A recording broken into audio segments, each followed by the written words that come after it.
In this video, I'll show you how to change the name of your Google Blogger site. Let's walk through the process together. First, sign in to your Blogger account. Once you're inside the Blogger dashboard, look over to the left-hand side of the screen and click on Settings. Once you're on the Settings page, look for the Title section. This is where your blog's name is displayed.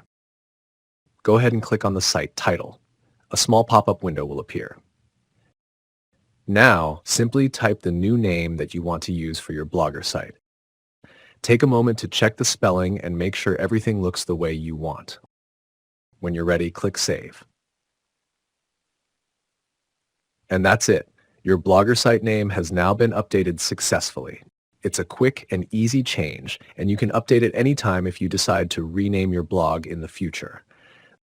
That's it for this video. Like, comment, share the video, and subscribe for more video updates.